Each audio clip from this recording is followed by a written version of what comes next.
welcome to the Murder Mukbang Show. I'm Ashley. And I'm Brittany. And tonight we have a wonderful meal that I prepared. We're having pot roast and potatoes and carrots. I was going to do onions, but Brittany doesn't like onions, so try to be a good friend and not throw that in there. But, yep. So, tonight we're talking about Katherine Knight. And if you don't know who she is, we're about to tell you, and it's a good story. It's a good story. Yeah. It's fucked up. It's effed up, yep. But it's a good story. It's a good story. So, like I said, we have pot roast for dinner, and we will explain why. And then we also have peach crème pie. I made it again. No, she did not. The grocery store. I ain't got time to be making homemade desserts, y'all. But I do? Yeah. Okay. All right, so let's get started with this wonderful story. Let's get into it. I'm going to eat. So, Miss Katherine Knight was born October 24th, 1955. She was born in Tenterfield, New South Wales in Australia. Her mother's name was Barbara, and Barbara was married to a man named Jack Rohan. I would assume Rogan or something. Rogan? Yeah, like, yeah. Rogan. Rogue. Anyway, it doesn't matter. They had 4 children together, and they all lived in Aberdeen, Australia. So Barbara was a little bit promiscuous and ended up having an affair. Yes. With this man named Ken Knight. And this was a big deal in the small town that they lived in. Everybody fucking knew about it. Well, and not to even mention that it was the 50s, so that was a big no-no. Yeah, that was a big no-no in the 50s. Still a big no-no today, but we won't go there. So Ken, he was a friend and a co-worker of Barbara's husband, y'all. Scandalous. She's a hoe. She was a hoe. So Barbara and Ken were actually forced to move out of the city they were living in, and they had to go to Moree, Australia. When Barbara left with this new man of hers, none of her 4 children went with her. They were just like, bye. Peace out, Mom. You're a fucking psycho. Well. And they all stayed with their dad, which was probably the better idea for them anyway. Probably turned out better for them. Yep. So let's see. Barbara had 4 additional children with Ken Knight, 2 of which were twin girls. One of them was Katherine, which is our case. Not our victim. Not our victim. Our psycho for the night. Yeah. And her twin sister, Joy. So let's see. In 1959, 2 of Barbara's children from her previous marriage came to live with her and Ken after all. I guess, he died. The dad? Yeah. I'm sorry, did I not write that in the notes? No, Oh, gosh. Not in the notes. I'm sorry. The father died. He passed away. Oh, okay. Yeah, like in 1959 or something like that. Okay. So the father died, and that's why these 2 children came and lived with Ken and Barbara. Maybe the other 2 were just too old at that point. So. Maybe they were over the age, and they just were like, yeah, I don't have to go live with you. Yes. So anyway, Ken Knight was an alcoholic, and he was very sexually abusive to Barbara. It is said that he would force sex upon her up to 10 times a day, and Barbara made it very known in her household to her children. She had very interesting relationships with her daughters. They shared a lot of information that I don't feel like daughters should be sharing at that age. Yeah, I agree. But I don't think she was all there. No, I think Barbara definitely had some cuckoo going on up there in her business. Yeah. So she told her daughters like how much she hated sex and hated men in general, and just was like, sometimes you just got to do stuff you don't want to do. So, great motherly advice. Yeah. So Katherine had actually tried to talk to her mom about this boyfriend that she had, and this boy had wanted to do a certain sexual activity with her, and Katherine was not down for it. Her mother told her, put up with it and stop complaining. So Mother of the Year. Mother of the Year. And I'm not really sure how old Katherine was at this time, but I'm assuming she was probably around 15 or 16. Yeah, probably, I would assume. And if she's telling her mom, like, he wants to do something that I'm not really comfortable with doing. Your job as a parent is to be like, oh, no, you don't have to do anything you don't want to do. Well, that's not what her mom told her. Her mom was like, do it anyway, suck it up, and move on. Yep. It was also claimed that Katherine was sexually abused by several of her family members, so on multiple different occasions, but none of the family members that abused her were her father. Which is surprising because he was such a sexual person. Yeah. And yeah, so like that really surprised me, but. And it was confirmed that she was telling the truth, that this stuff actually did happen to her. Whereas in a lot of our cases, it's not really known and everybody denies it. But this one, it actually did happen to her. So the Knights moved back to Aberdeen around 1969. And Katherine attended the Muswellbrook High School, where she was known to be a loner and a little bit of a bully. She was a little bit psycho even back then. She actually attacked another student during class with a weapon, and the teacher had to intervene, and Katherine actually ended up getting hurt in this altercation, but no charges were ever brought up against the teacher because it was found that it was self-defense.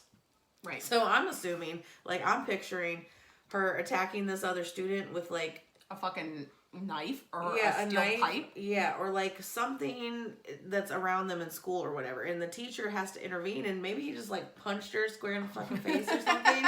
Maybe. That's what I'm picturing. Like, boom. Yeah. So anyway, she got hurt, but nothing ever happened. By the age of 15, so yeah, earlier I didn't know her age, but it was probably more like 14 when she had this conversation with her mother. So at the age of 15, she still couldn't read or write anything. Which, I'm sorry. How is it that you don't know how to read and write when you're going to school every day? Excuse me. I understand there are people out there that are illiterate because they don't attend school. But like, what was she doing? I don't know, because it says that she was a good student. Like, she got all kinds of awards for like good behavior and shit. Was this before or after she attacked another student? So she, for the most part, she was like really calm and did really well in school. And then she would just have these rage out fucking fits where she would just fucking go psycho. Rages. Yeah. So she dropped out and she got her first job, which was at a clothing factory. But she didn't stay there very long. She only stayed there for about a year. And then she landed her fucking dream job, y'all. Which was at the abattoir. Is that how you say it? I believe so. Abattoir. We're not Australian, so it's a slaughterhouse. It's just a slaughterhouse. So she got that at her dream job, and she was immediately moved to the boning section. Which, that's what he said. Which I'm just assuming just means you take the bones out of the animals, and I guess it's like the butchering part. Well, when she got this promotion, she was given her own set of these knives. Like expensive sharp knives. Yeah. That you would see like a chef have. Yeah. Yeah. Yeah, well, so she kind of was a chef. So she kept them very pristine and cleaned them all the time, and she was very proud of these knives. She actually had them installed above her headboard in her bedroom, just in case she ever needed them in the middle of the night. Here's your warning flag number 1. Or, no, at this point, it's like warning flag number 3 that something is not right with this girl. Yeah. But, whatever. So just one thing that I want to add about her working at the slaughterhouse. So no non-psychopaths like to see animals being killed or tortured or anything like that.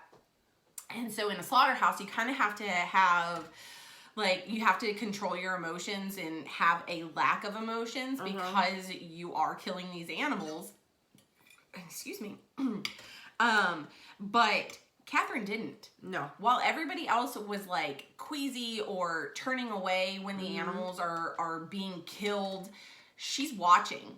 And people commented like on her like enjoying it. Enjoyment and the excitement that she got from watching it, which again, it's another warning flag. Mm-hmm. What do you think about pot roast? I haven't tried the pot roast yet. Oh, okay. The vegetables are good though. Okay, good. I'm glad the vegetables are at least decent. All right. So I'm going to talk about Katherine's first husband, David Kellett. What kind of meat do you think that is? It's kind of fucked up. I'm assuming it's beef. No. What is it? It's deer meat. No. Yeah. Nuh-uh. Uh-huh. Can't taste it, can you? No, tastes like I'm a genius beef to me. Mm-hmm. That's good. I know. It's delicious. Okay. So anyways, I was waiting for that the whole time. Such a loser. All right. So Katherine and David met in 1973. And like her father, David was a heavy drinker. And like all of the men that she dated and was attracted to, they were all very heavy drinkers. Miss Katherine had a type. Yeah. Well, it's probably because she had some daddy issues, I would say, but whatever. So anyways, so David, like I said, he was a heavy drinker. And it said that the reason why he was a heavy drinker is because he had seen some pretty screwed up stuff within his life. Like he saw a death of a coworker, like being brutally killed on the job. And then he also saw a bus be hit by a train that killed 6 children. And he was there helping like get the children off the bus and everything, and he actually had to carry the dead bodies. And so of course that would probably drive anybody to drink. So anyway, so basically when David would get into a fight or whenever he was drunk and getting into a fight, Katherine was there to back him up. Like she was the type of person that she would fight you. And she'd fight you good. Yeah. And I mean, like, and people were afraid of her. Yeah. She was crazy. She was. And it's not, like, she was tall. Like, she was a very tall person. But, like, her physique was slim and very feminine. So it wasn't like she was very masculine. She just had the fucking psycho rage and just had incredible strength. That fiery red hair, man, that just... Yeah. She was like a firecracker. Yeah. So she was very well known around town to threaten people that upset her. So basically, if you were going to piss her off, she was going to try to fucking fight you and kill you. And so in 1974, David and Katherine married. And on, I guess, like the wedding day, Barbara told David, she says to him... Katherine told David. No, Barbara. It was the mom. Oh. Yes. At the wedding? She said, the old girl said to me, oh, this is what he's saying, you better watch it for this one or she'll fucking kill you. Stir her up the wrong way or do the wrong thing and you're fucked. Don't ever think of playing up on her, cheating on her. She'll fucking kill you. And that was her mother talking. She told me she's got something loose. She's got a screw loose somewhere. That is what the mom just told her new son-in-law. Like, you better not screw up, dude. She's gonna kill you. Well, the mom knows that she's psycho. Yeah. Come on. So on their wedding night, Katherine started to strangle David because he fell asleep after having sex only 3 times. And she was pissed because... according to her, her mom had sex with Ken, like what, 5 times or 10 times or something like that. Yeah, it was quite a large amount. And so she felt like that's what needed to be done. So she was mad that he fell asleep. Yeah. So she fucking started to strangle him. Obviously, their relationship was extremely violent. It was reported that Katherine had hit David in the head because he simply showed up home late a couple of times. She hit him in the head with a frying pan. And actually one time when he got hit in the head, David ran to a neighbor's house because, you know, I'm sure if he collapsed there in the house, she probably would have killed him. Yeah. But he ran to a neighbor's house, he collapsed. And then he actually was going to press charges against her, but then I guess she was able to convince him to drop the charges and they get back together. So shortly after that incident, they had their first born, and then David decided to leave Katherine for another girl and moved to a completely different area called Queensland. Which I'm not sure how far away that is, but whatever. He's probably like, he says, I can no longer take you. I gotta get out of this. I gotta get out of this crazy ass bitch. So Katherine went off the deep end. She lost it. So I guess, you know, those old timey strollers, I guess they're called trams, you know, with the, it's got the 4 big wheels on them, and it's the bassinet, like the little basket thingy yeah. that bounces. I'm assuming that's what it is. Yeah. Well, apparently Katherine was going down the street, just pushing that thing from side to side with her baby inside of it. This was literally maybe a month or 2 old baby. She's just pushing it around, jostling the baby around, fucking crazy. So she got, I don't know if she was actually arrested, but at that point in time, she was admitted to St. Elmo's Hospital, and she was diagnosed with postpartum depression. So I don't think that that's what this woman had. I have suffered from postpartum depression, and this woman was crazy before she had a child. Yeah. So anyways, she was then released several weeks later. She was given her child back, which I don't understand. And then as soon as she got the kid back, she put the baby on the railway tracks. I'm just gonna put her here and let her fucking die. Okay. So luckily though, there was a man who was known around town as Old Ted.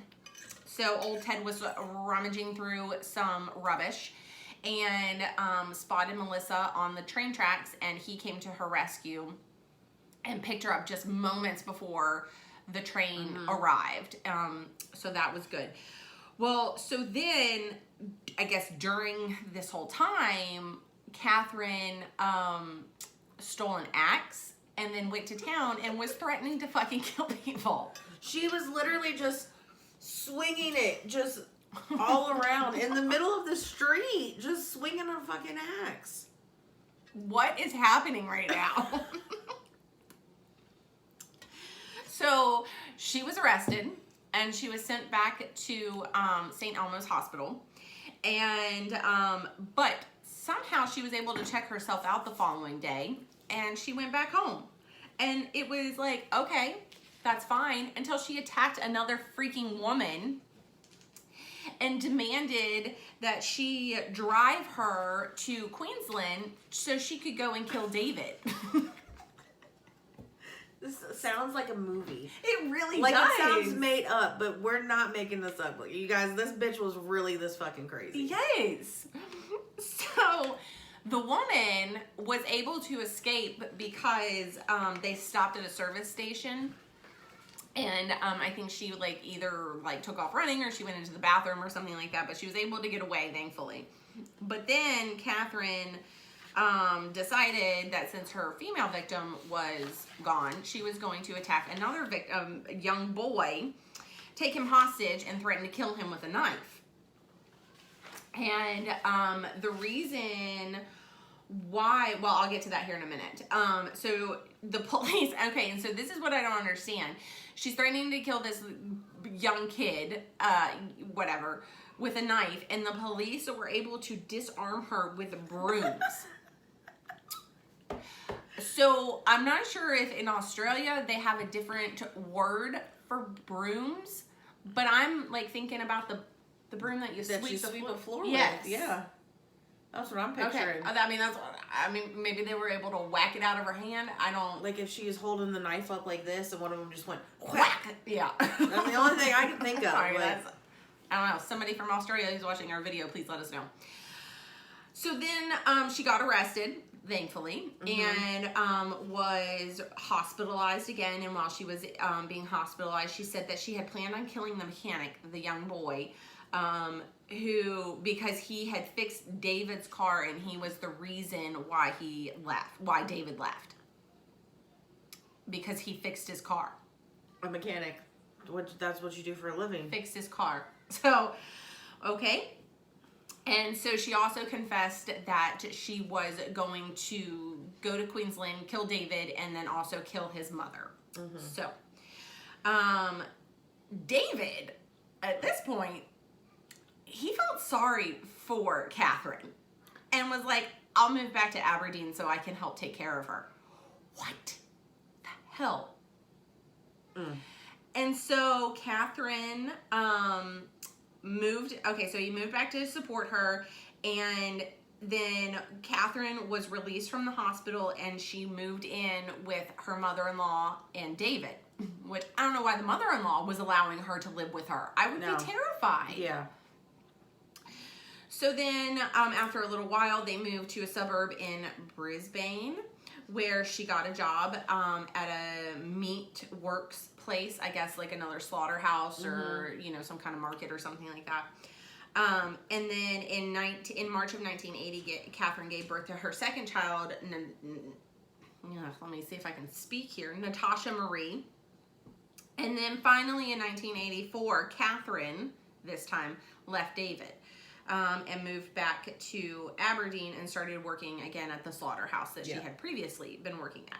However, this go around, she got a back injury from work and she went on disability. Yeah. So she basically never worked another day in her life because of this back injury. So we're going to move on to some of her other relationships.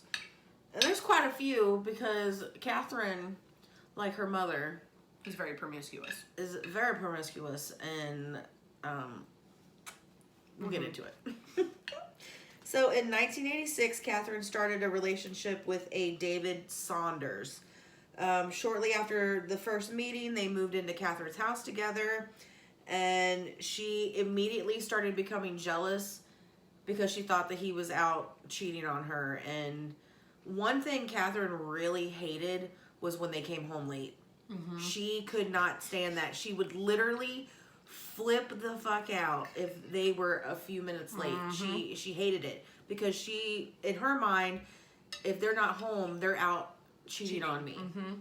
So that was one of her big no-nos. She would often kick him out of the house. Like on a weekly basis, kick him out of the house. He kept his apartment. Yes, so he had to. Inside his head, he's like, no, this bitch is crazy. Yes. She kicks me out at least once a week. I gotta have somewhere to sleep. So yeah. Well, I mean, okay. Don't sleep with a psycho. So in May of 1987, Katherine picked up Saunders' dog, his 2-month-old puppy. It was a dingo. It was a dingo puppy. And slit the dog's throat right in front of David and killed it right there in front of him. And said that's what would happen to him if he ever cheated on her. Just for no reason. Yeah.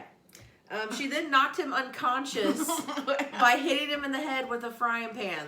She likes those frying pans. She does. This is the second time she's attacked somebody with a frying pan.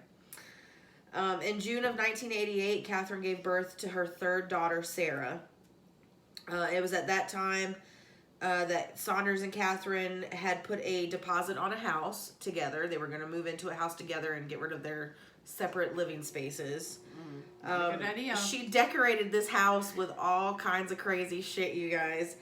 Animal skins, skulls, horns, rusty animal traps, leather jackets, old boots, machetes, rakes, and pitchforks. Okay, but the funny thing is, nowadays, like, some of that stuff is cool. Some of that stuff is cool. I would have some of that stuff. Like in a farmhouse. Yeah. Like I get it. Yeah, but not the animal skins. We've seen pictures, and she had them all over the wall. There was not wall space without something creepy on it. And when I seen those it was a little too much. Yeah, when I seen those pictures on the video I watched, I immediately thought of Ed Gein. Ooh. Like his house and all the shit that he had on the walls there, and it wasn't just human remains and stuff. Like he had the same kinds of things, like animal skins and bones and weird farm tools equipment. and shit. Like what? So anyway, this crazy bitch done had Texas Chainsaw Massacre up in her fucking living room. Excuse me. During an argument at this new house they moved in together, Katherine stabbed Saunders in the fucking stomach with scissors. Like, she just keeps getting crazier and crazier. But he didn't go to the hospital. No, he did not go to the hospital. Apparently it didn't even require any medical attention at all. But still, getting stabbed in the stomach? Yeah. Okay. Ridiculous. Let's see. Saunders returned to the house, and he had saw that Katherine had cut up all of his clothes, all of them. Like he had nothing. He just had a pile of cut up fabric. So many warning signs. He said at this point he decided that Katherine was a crazy bitch and that he needed to go into hiding in order to get away from her. After Saunders left, I like how you're reading it word for word as I. Well, yeah, that looked like a quote right there. Oh no, that was just me typing. Oh, okay. So after Saunders left, Katherine looked for him, but was unable to find him anywhere, and nobody was really giving her any clues onto where he might be. Several months later, Saunders had returned to visit his daughter because they had a kid together, and he'd been gone for months. And he wanted to see his child. He wanted to see his kid. Katherine had gone to the police and made some false accusations against him, stating that she was afraid of Saunders, and she was actually granted a restraining order. This bitch granted a restraining order. Yeah. In 1990, Katherine once again became pregnant with her fourth child this time. And it wasn't Saunders' baby. She had another baby daddy, John Chillingworth. John and Katherine... Mr. Chillingworth. John and Katherine had dated for 3 years before she had left him for another man, had another affair, and this man's name was John Price. Mm-hmm. So I'll talk to you about him, because he is our final victim of this crazy bitch. So John Price was born in April of 1955. And he was previously married and had 3 children before his affair with Katherine. But I don't think he was married. I think they had already gotten a divorce. But she was cheating. Katherine was cheating on David Saunders, right? Yeah. John. Yeah, John. There you go. That's it. So John Price was regarded as being a terrific bloke, and he was liked by everyone. He was the type of person who would give you the shirt off of his back, you know, the typical, everybody loved him. But John knew of Katherine's violent temper. Yeah. Because Katherine was very well known around town. And he knew this about her, but he still decided that he wanted to date her. And according to him, like Katherine got along great with his children, and they liked her. And in the beginning, it seemed fine, I guess, because he caught her on a good day. She wasn't raging out, and so, you know, she was fun to be around. John was making a lot of money working at the mines. I think he had like some kind of, I'm not sure if it was like supervisory position, but he was making over, like, I think I heard like over $100,000 for what he was doing. Got the black lung pop.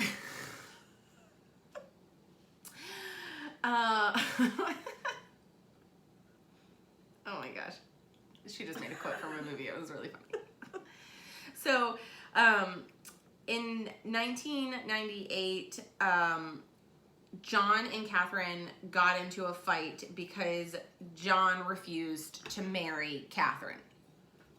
Rightfully so. He had already been married once. He probably didn't want to get married again. Plus, she was psycho, and he just didn't want to be tied down with her. So I get it. I totally understand that. So in retaliation, instead of cutting the dog's throat this time, she just videotapes like these supposedly stolen goods in the house that John had taken from work. But they were not, I don't really consider them, I don't think anybody would really consider them to be stolen because they were like expired medical kits.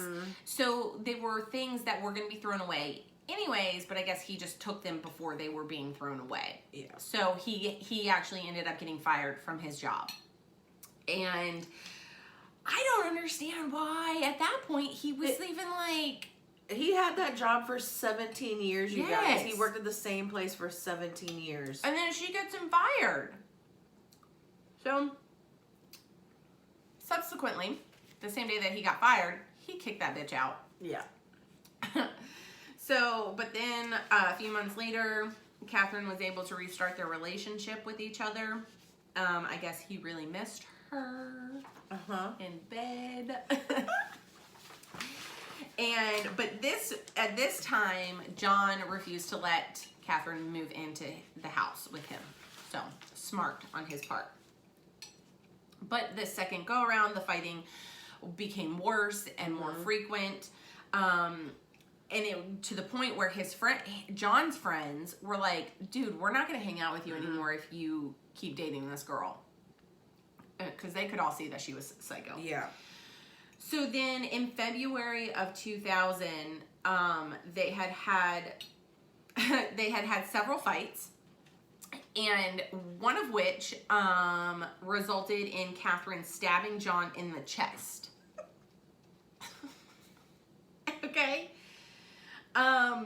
So I don't understand, like, he got stabbed in the chest. I don't know, I guess maybe it didn't go through any vital organs. Obviously it didn't because he didn't die, but so he kicked her out and then he decided that he was going to make plans to get a restraining order against her.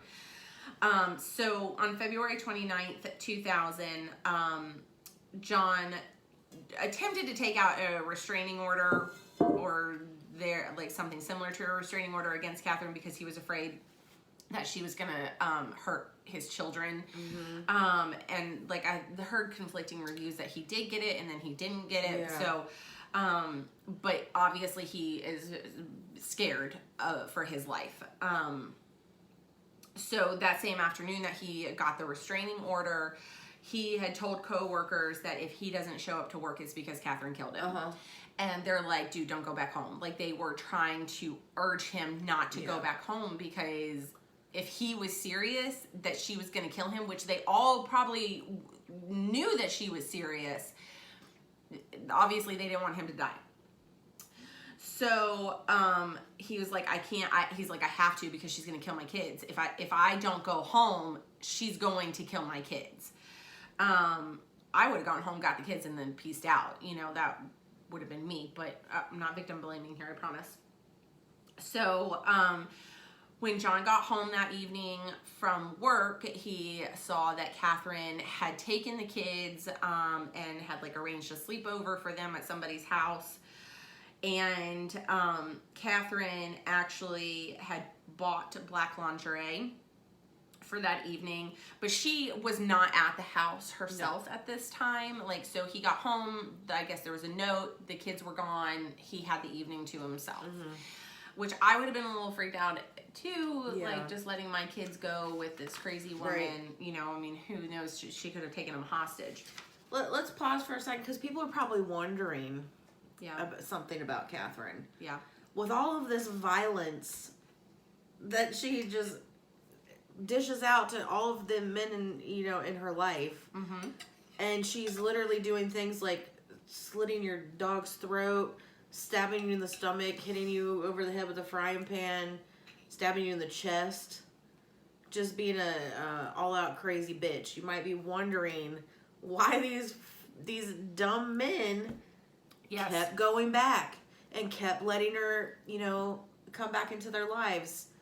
Well, apparently, it is said that Katherine was extremely good in bed. Not just good in bed. Spectacular. Spectacular in bed. And when you see pictures of this woman, you wouldn't think that. She's very homely looking. She is very homely looking. But you know what they say? No, what do they say?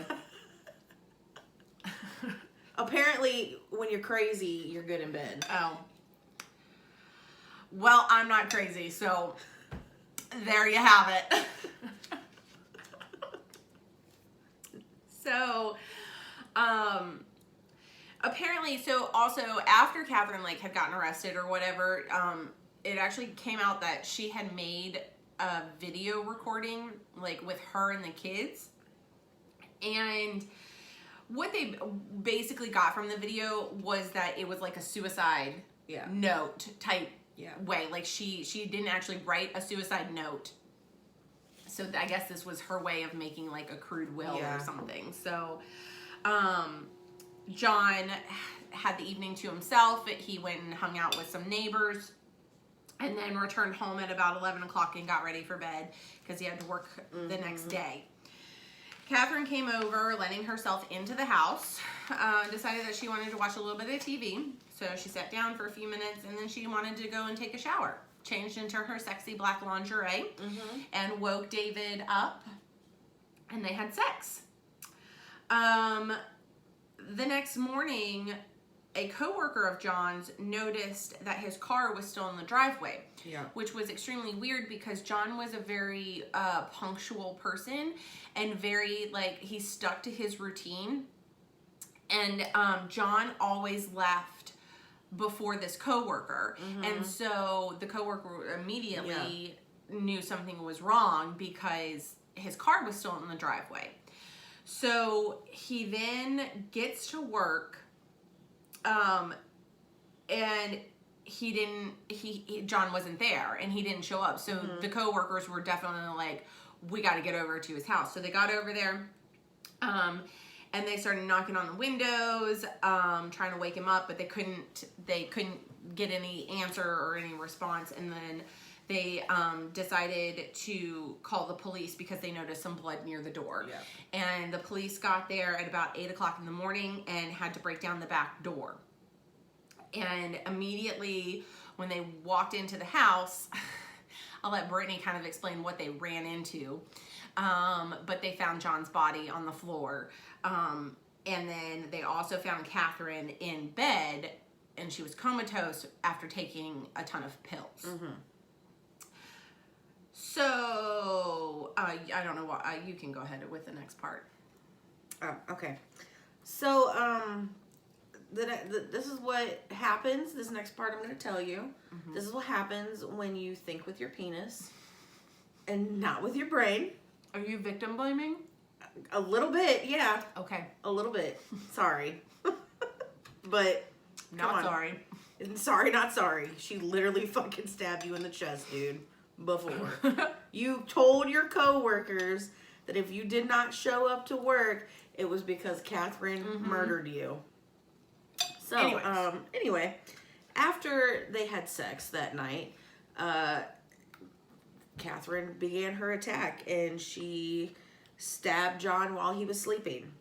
John woke up, tried to run to get away from her, tried to turn on the light to be able to get out of the house because it was the middle of the night. It's dark in there.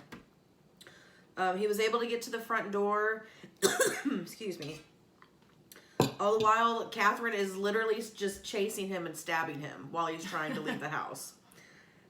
He was able to open the door, but he either stumbled backwards back into the house or he fell on the outside of the door and Katherine dragged him back in. There's a couple of pictures, at least one picture of the hallway leading out the door that's literally covered in blood, and you can see drag marks. So it's not known whether he fell backwards or if she dragged him back in the house. She probably dragged him back in the house. I would say so. She dragged him back in the house. She had freakish strength. Yeah. I bet you she did. Yeah. So let's see. He finally died from blood loss. It had turned out that she had stabbed him 37 times in the back, It's a crime of passion. in the front, and then several hours after killing John, she skinned him and hung his fucking pelt up right next to the fucking front door. The police, when they broke into the house, Yeah. and it was hanging in the doorway, the police thought it was a curtain. Yeah. And so they go to move it with their arm, and one of the officers said that he felt something cold on his arm, and then all of a sudden he looks and he's covered in blood, and he thought maybe he injured himself when they kicked in the back door. And then he realized it was his skin. It was his fucking skin, you guys. Like, I probably would have vomited all over the place. Yeah, if I was... whole skin. We're not talking about she sliced him in the back. No, she skinned him like a fucking deer. Yes. Like, if you were gonna keep a pelt of an animal to dry out and, like, make something of it, that's what it was like. She cut off his... It was a I bet you she was gonna wear him. It was a man suit, dude. It was. Whoop! It's creepy.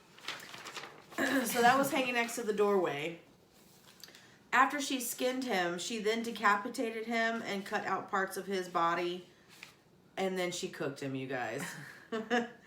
She served his body with baked potato, pumpkin, beetroot, zucchini, cabbage, yellow squash, and gravy. That was a very fancy dinner. I wasn't about to do all of that. No. So hence why we did the pot roast tonight. We're both done eating now, but that's why we did the pot roast. We'll put up pictures of it. The plate.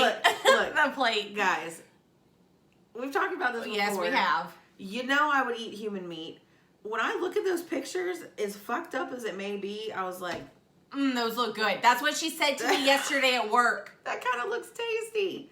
But I'm sorry. Gosh. I know that's a person, but I'm just saying the way that she prepared it. It didn't look any different than the meal that I had did prepared not look tonight. I any will say different. that. I will give you that. It looked the exact fucking same.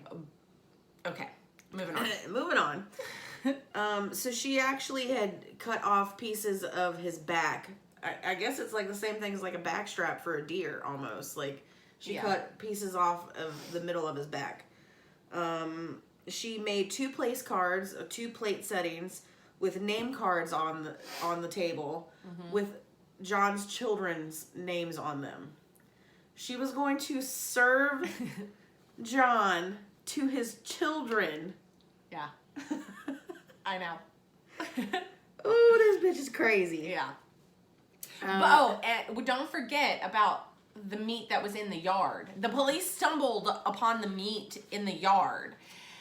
And it was speculated originally that she had made herself a plate and was going to eat, but then couldn't do it, so she threw it out the door.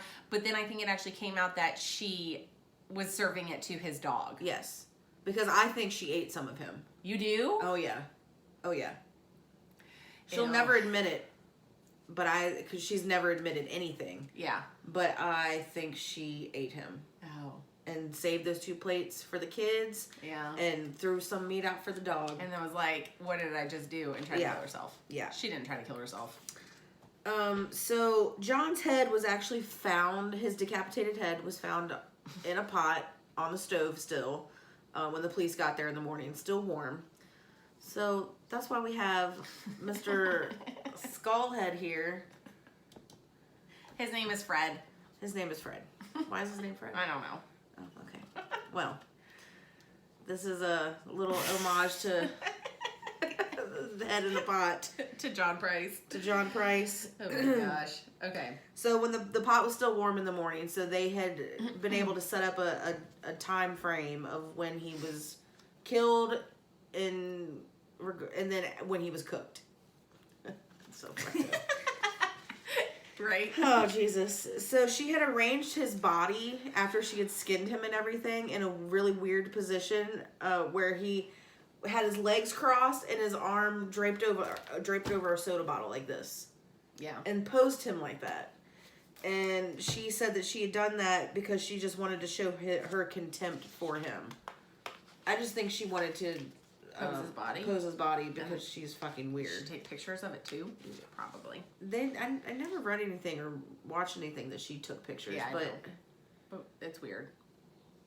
Who knows what that crazy bitch did after in all those that time frame from when she killed him until she took those pills. She probably did all sorts of fucking crazy shit.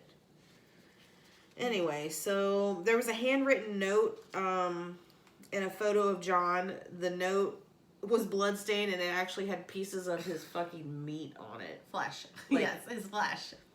I'm saying meat because she cooked him. But I took it as it was raw flesh. Yeah. Okay. Still meat. Okay. It had meat on it. Oh my gosh. And the note said, I'm going to quote this because remember, you guys, this bitch was illiterate, and this is very difficult to make sense of this scrabble. Time got you back, Jonathan, for raping my daughter. Douter. That's how she spelled it. You to Beck, which I guess is Price's daughter. Becky, I think her name was. For Ross. For Little John, which was his son. Now play with Little John's dick, John Price. I don't know what any of that shit means. So I think she was accusing John of raping her daughter, which there was no evidence of that whatsoever. And the rest of it, I have no idea. Psychobabble nonsense is what it is. Yep. So now we get to the trial. And initially Katherine had pled guilty to manslaughter. And they were like, bitch. You literally cooked your boyfriend. And skinned him. That is not manslaughter. So they fucking threw that shit out. She was arraigned and charged with the murder, which she pled not guilty to. So she didn't get what she wanted, so then she was like, oh, I didn't do it. Katherine's attorney claimed that she was suffering from amnesia and disassociation, stating that she didn't remember the murder. Yeah. All of which is bullshit. Y'all listen to the history on this bitch. She was crazy. She knew full well what she was doing that night. She was completely coherent and in control of her behavior and impulses. Her lawyers requested that she be removed during the trial so she didn't have to hear some of the gruesome details. Once again, they were like, bitch. This was denied. Do you think it was because, like, I don't really understand why would they remove her because of the gruesome details? Because they didn't want a woman to have to hear the gruesome details, or because they were afraid that she was going to get off on hearing the details? So I think they were trying to go for the defense of she didn't remember what happened. And that if she actually heard what happened, it was going to just completely ruin her. Because it makes sense for the next part. Yes. Yeah, okay. Which all of that was bullshit. She remembered what she did. Let's see. It was actually found, well, let me go back to this part. So she was denied that request. And they made her sit there and listen to all the details about the skinning and the decapitation and all of that. They made her listen to it. She flipped out so bad in the courtroom into hysterics that they had to sedate her in the courtroom. And all of this is just a fucking game. It was just a game to her. It was all an act because she faked it. She faked all of that shit because this bitch was psycho. Oh, Lord. She was, it was concluded that Katherine suffered from borderline personality disorder, which I don't know if you've ever known anybody with that. I know several people. But I have known somebody with that, and that is a serious mental disorder. She was found guilty, after which she didn't take any responsibility for anything, and still to this day has denied remembering anything from that night. During sentencing, the judge pointed out the nature of the crime and Katherine's lack of remorse. Like, she was not remorseful at all. She just... She didn't care. She didn't care. She didn't care that John was dead. She didn't care that she tried to feed him to his children. Yep. She was sentenced to life in prison, and he refused to put a fix of a non-parole period date on there, and pretty much ordered her paperwork to read never to be released. He wanted that on her paperwork. Yes. Like, that judge seen right through her bullshit the entire trial. He was like, good for him. Nope, nope, nope. You crazy. You're going away forever. Forever. So, in 2006, Katherine appealed the life imprisonment sentence, claiming that it was too harsh. What? Denied again. What? Denied again. It was too harsh for the killing? You fucking skinned somebody, bitch. And decapitated him. Cut his head off and cooked it. But life in prison was too harsh. She now sits at Silverwater Women's Correctional Facility, rotting away. Rotting I bet she's in a, Australia. I bet she's a bully in there. You think? Or no, I think she's probably a little bitch. No, I think she probably has bitches. You think so? Oh yeah, she's I don't fucking know. crazy. Yeah, maybe. I don't know. Women like would get around her and be like, I ain't messing with that bitch. She fucking skinned her. She that's true. skinned somebody. She skinned her husband. She skinned her husband, and no, not even her. She skinned her boyfriend because that's the reason why he got murdered, is because he refused to marry her. Gosh. Psycho. Psycho. She's crazy. But she's in prison, so that's good. Yep. I'm still just at the fact that she was going to feed it to the children. Like, and they would have just like had no idea. No. It's exactly like Hannibal Lecter in what was it, The Red Dragon? Like the prequel. Yep. And honestly, I've read what people think humans taste like, and they said it's like a mix between turkey and ham. It's like one of the best. I don't like either one of those textures. Well, not like the texture. Ew. But like the flavor is a little bit, they said, it's like the best meat you've ever had in your life, they said. And I think that if those children would have actually eaten that plate, they would not have known. They would have just finished it. They probably wouldn't have known, and then they probably would Unless have they're- killed themselves after they found out that it was their dad. Yeah, unless they were digging around on the plate and they're like all of a sudden pull up a finger. They're like, I can't anymore. Oh my That's gosh. what I'm picturing. Okay. Well, John? No, it's not John. Fred. Fred, sorry. He even has a bullet hole in the back here. See? Oh, jeez. It's actually for a fish aquarium. It's not a real skull, obviously. Obviously. Wink, wink. It's not a real skull. Are you trying to get me in trouble? No. God. This has been the Murder Mukbang Show. We hope you guys enjoyed it. Thanks for watching.